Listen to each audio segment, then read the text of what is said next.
União, organização, tecnologia, vanguarda, evolução. Núcleo de Telesaúde do Hospital Universitário. Universidade Federal do Maranhão.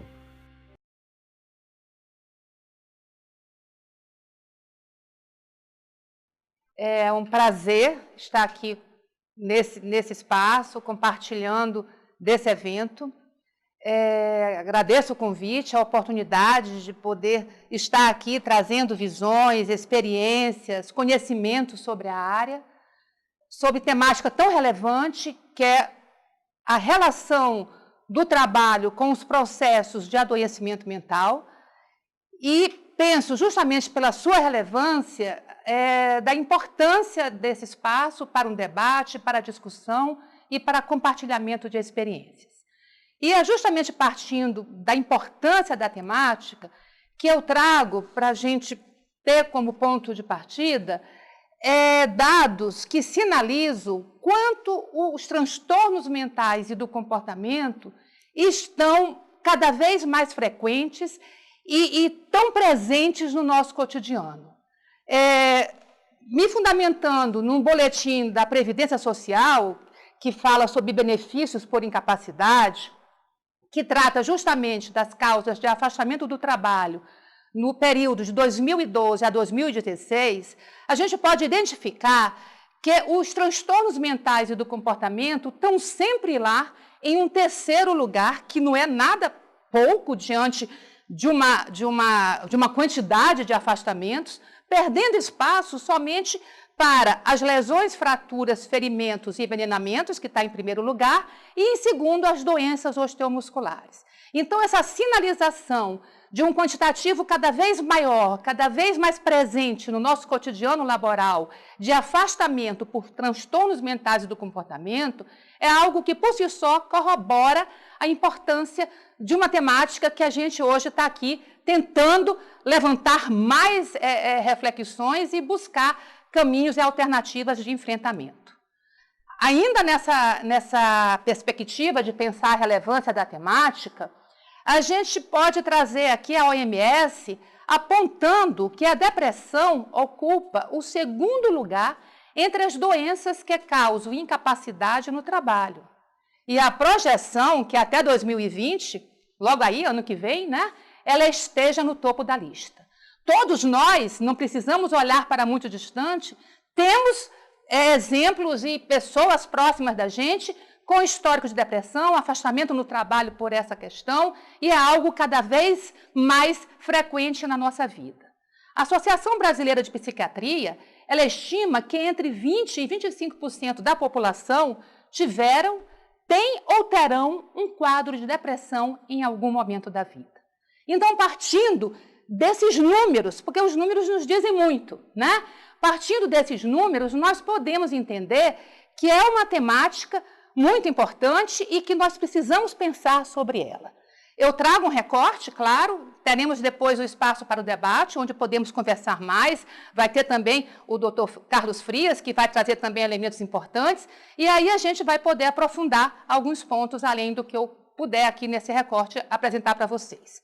E trago algumas questões norteadoras para dar uma direção para a minha fala. Primeiro, por que nas últimas 2 décadas tem tido um aumento tão significativo dos transtornos mentais relacionados ao trabalho? É por acaso? Será que tem alguns outros elementos nesse contexto que favorecem, que propiciam essa incidência de aumento de transtornos mentais? Quais as repercussões dos atuais modos de organização e gestão do trabalho na saúde do trabalhador? É importante a gente pensar que os modos de gestão e organização se transformam. A gente vive hoje um mundo do trabalho muito diferente do século passado. E essas mudanças, essas transformações impactam na saúde mental desse trabalhador. Vamos pensar sobre isso, sobre essas relações. E, por fim, quais são os caminhos para prevenção e intervenção dos transtornos mentais relacionados ao trabalho? Né? Como lidar com isso? Né? A gente vai constatar e vai fazer o quê? Vai vai desistir, ou vai trazer para um debate, ou vai pensar saídas, vai pensar alternativas. Bem, e aí eu trago, num breve recorte, a configuração do mundo do trabalho no sentido de mudanças. A gente sai do século passado, meados do século passado, de um contexto de estabilidade, de vínculos formais, de emprego, principalmente nos países de primeiro mundo, e entramos, isso é global, isso infelizmente não está mais restrito aos países em desenvolvimento, entramos numa era de instabilidade, de vínculos frágeis, vínculos frouxos, a modernidade líquida, como fala o Bauman. Então está tudo muito fluido, muito frouxo, muito sem possibilidade de planejamento a médio e longo prazo. E essa informalidade, esse mundo do trabalho que não é mais dos empregos, são dos vínculos estáveis, ele com certeza ele vai gerar um contexto diferenciado. Hoje você é um trabalhador autônomo, um empreendedor, é um motorista ou trabalhador de aplicativo, enfim, várias questões a pensar. E aí a gente pode entender que esse modo de inserção no mundo do trabalho, ele está cada vez mais fragilizado. A atual configuração, ela está demarcada por formas cada vez mais frágeis de inserção e permanência no mundo do trabalho. Instabilidade, flexibilidade, perdas de direitos e garantias sociais apresentam-se como características marcantes desse novo cenário. Você está sempre nessa lógica de fragilizar, de uberizar, né? A coisa do Uber, ela está toda hora ecoando nas nossas análises, e esses vínculos estão cada vez mais frouxos, e aí você vê reforma trabalhista, reforma da Previdência, e esses direitos, cada vez mais, eles vão se diluindo e se dispersando. E aí, trazendo o Cássio Aquino ainda, é muito importante que ele vai dizer que a precarização sob o nome de flexibilização, acaba por se constituir uma resposta contemporânea aos modos de produção, articulando novos modelos de temporalidades e vínculos laborais, que vulneram os direitos básicos dos trabalhadores.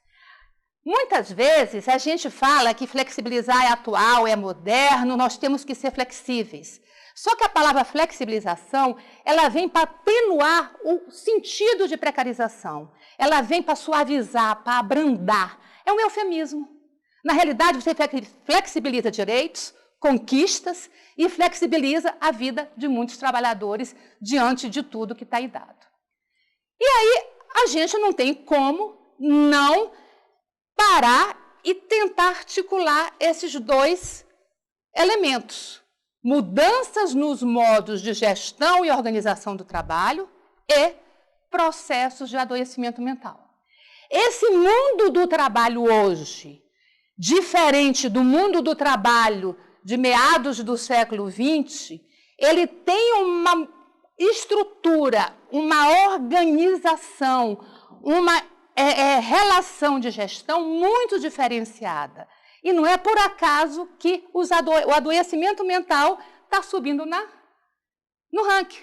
Tem países de primeiro mundo que ele está lá em primeiro lugar. A gente ainda tem os outros dois casos em primeiro e segundo, porque aqui a gente ainda tem muito problema de segurança, de condição física de trabalho. Mas o adoecimento mental, ele está, infelizmente, campeão aí em muito lugar. Então, os modos de gestão têm uma articulação com isso. Vamos pensar por quê. E aí a gente vai justamente trazer alguns elementos desse novo modelo, novo velho, né? Porque de novo, às vezes a gente se pergunta o que é que tem de novo. Ele está mais sofisticado no sentido de roupagem. Esses novos modos de gestão, eles trazem esse ambiente mais adoecido. Vamos pensar, fronteiras tênues entre as dimensões laboral e pessoal. Todos nós, independente de categoria, temos cada vez mais o mundo do trabalho invadindo nossa vida privada. A tecnologia não dá espaço. Os grupos de WhatsApp, o celular e todo o resto está nos nossos finais de semana, nas férias, nos lugares mais improváveis, estamos trabalhando, sendo cobrados e nos cobrando.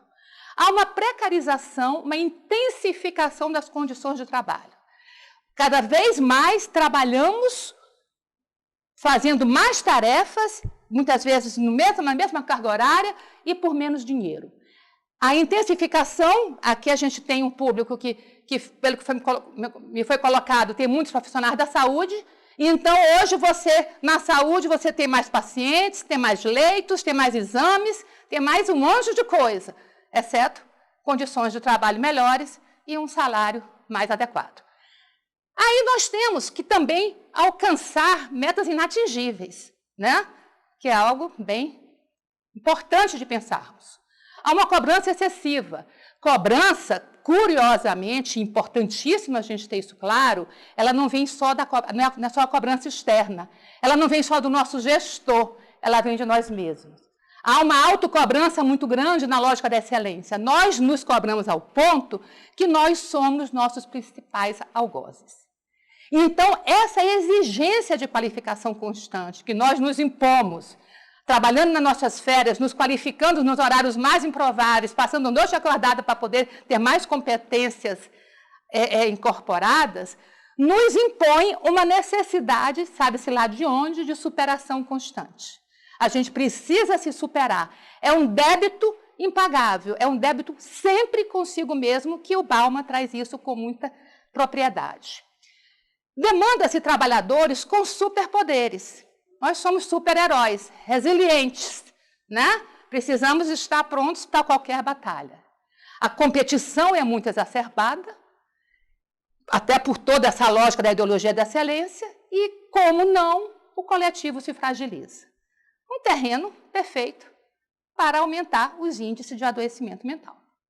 E aí a gente chega na tão conhecida cultura da excelência, que é um terreno fértil demais para o adoecimento mental. Esse modelo hoje, tão banalizado, naturalizado e muitas vezes propagado por nós mesmos, aí eu volto à nossa autocobrança, à nossa cumplicidade e à nossa participação nesse processo, nós há uma estimulação da competição para além da ética, propiciando o desenvolvimento de relações individualistas. Você consegue compartilhar a excelência? Não há lugar no pódio para todos. Então, na lógica da excelência, se eu estou em primeiro lugar, o meu colega vai ficar pelo menos em segundo. Então, o coletivo ele se fragiliza porque, para eu me superar, para eu ser o melhor e para eu romper todas as barreiras, eu preciso fragilizar esse coletivo e enfrentar essa lógica tão perversa que aí está. E aí a gente pode afirmar que tudo isso que eu estou, de algum modo, trazendo a partir desses autores, desses estudiosos que trabalham essa conjuntura do mundo do trabalho hoje, tudo isso propicia ambientes bastante competitivos e áridos, gerando um sentimento de desproteção e vulnerabilidade nos trabalhadores. Danielle Linhart, ela traz um termo muito interessante, que ela fala em precariedade subjetiva. A gente ouve muito falar em precariedade objetiva. Aquelas condições de trabalho. Faltou equipamento, faltou condições para as pessoas da saúde fazerem o mínimo de atendimento, mas há uma precariedade subjetiva que vem dentro desse novo, velho contexto, desses modos de gestão atual, que propicia um fenômeno propiciado pela imposição de ideais e metas de produção inatingíveis, pela intensificação espetacular do ritmo de trabalho e por estratégias de gestão que induzem o trabalhador a uma necessidade contínua de superação. Então, hoje, esse sujeito, ele está aí vulnerável a essa precariedade subjetiva. O Golejac, ele traz também na sua discussão que hoje há uma doença da gestão. A sociedade está adoecida na lógica de uma gestão nesse contexto da excelência, nesse contexto de tudo, né? Pelo sucesso, pelo lugar ao pódio e salve-se quem puder. O contexto atual de trabalho dos profissionais de saúde favorece o processo de adoecimento mental? Por que eu trago essa pergunta? Porque eu entendo, né, que boa parte das pessoas que estão assistindo agora esse debate, essa palestra, são pessoas vinculadas à saúde. E aí, a provocação é essa. Tem algo mais no contexto dos profissionais da saúde? Né? Eu penso que sim. Né? E aí a gente pode dizer que os serviços de saúde, como os hospitais, são organizações peculiares, concebidas quase exclusivamente em função das necessidades dos usuários. Quando eu falo necessidade do usuário, hoje a gente tem, não vamos nominar por motivos óbvios, mas temos hospitais que estão sempre em busca de certificações, de ISOs e de mais títulos e mais elementos que possam comprovar que ela presta o serviço melhor para o usuário. E aí, humanizam os serviços, priorizam o bem-estar dos pacientes, não estou dizendo que não seja importante priorizar o bem-estar do paciente, mas esquece de olhar para os trabalhadores que compõem as equipes de saúde.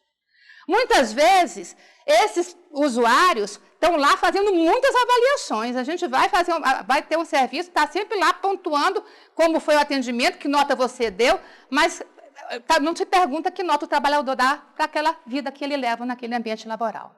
Então, há uma sobrecarga de trabalho muito grande, uma elevada carga horária e trabalho em turnos. Eu, particularmente, fazendo um recorte muito breve, eu tive uma experiência pessoal que eu fiquei 10 meses em um hospital nesta cidade, não internada, mas acompanhando uma pessoa muito próxima, e ia todo dia lá. Eu posso dizer que eu fiz uma pesquisa de campo sem a intenção. E criei vínculos. 10 meses indo todo dia no hospital, você cria vínculos e você vive de uma pesquisa participante aquele cotidiano. E eu pude ter essa experiência de entender o quanto esse ambiente é extremamente adoecedor. O trabalho em turnos é um dos principais problemas dos profissionais de saúde.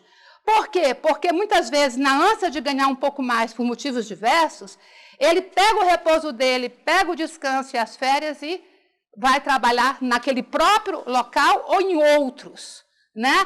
Ele tem ali 1001 problemas que são ampliados justamente por quê? Porque eles têm que trabalhar em espaços que são muito difíceis e você trabalha sempre com dor e com sofrimento.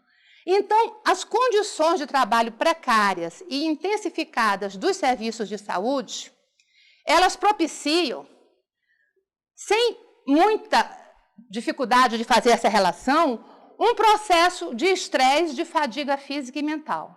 Esse sujeito desgastado, fadigado, exausto, ele não tem como não, ele vai ter falhas na atuação. Essa falha dele vai favorecer ocorrências de acidentes de trabalho, nas mais diversas possibilidades. Risco para ele e para os pacientes. Então, é um contexto que ele acaba alcançando todos da pior maneira. Né? Seja o paciente, seja o próprio trabalhador, que muitas vezes é o último a ser considerado nesse espaço.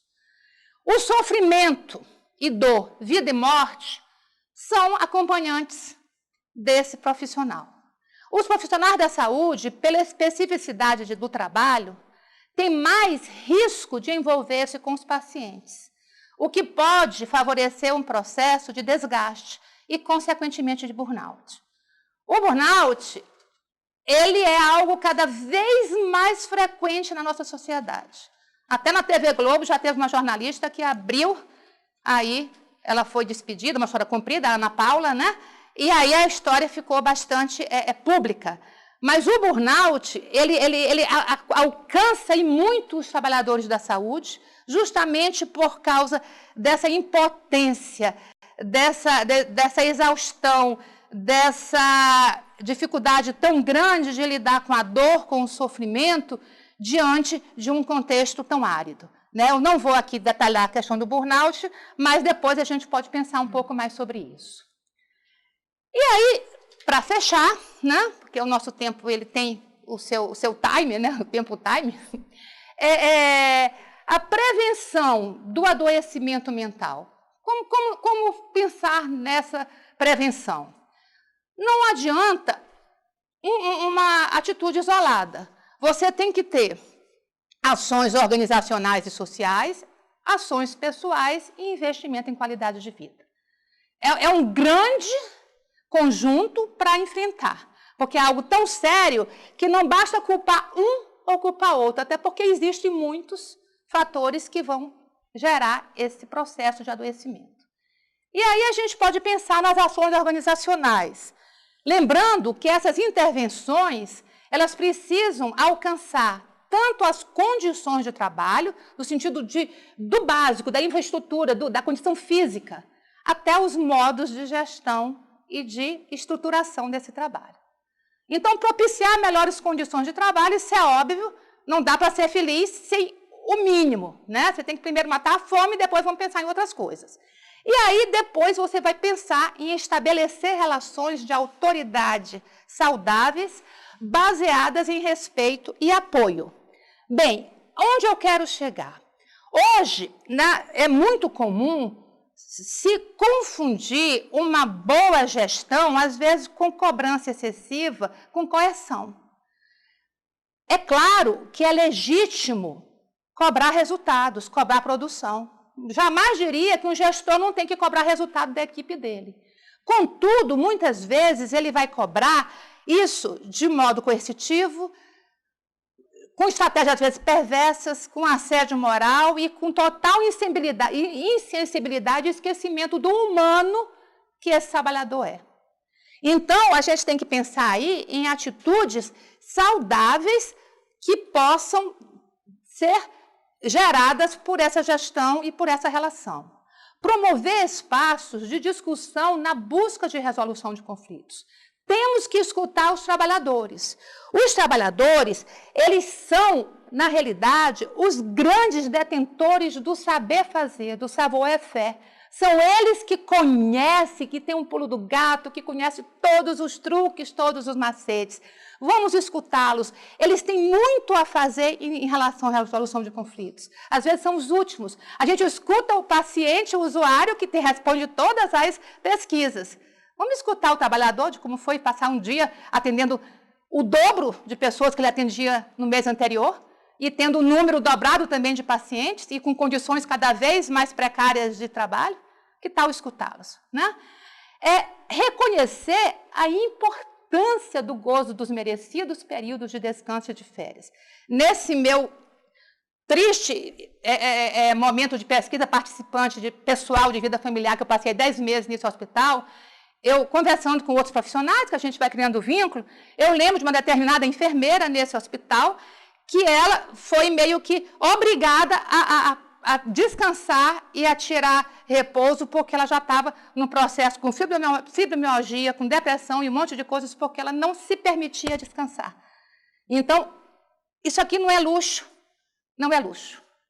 E, por fim, né, que meu tempo acho que já está acabando, né, são ações pessoais que também precisam ser pensadas. Não é só o gestor que vai resolver. Nós também somos responsáveis. Nós também somos cúmplices. Eu tenho que repensar o lugar do trabalho na minha vida, no meu cotidiano.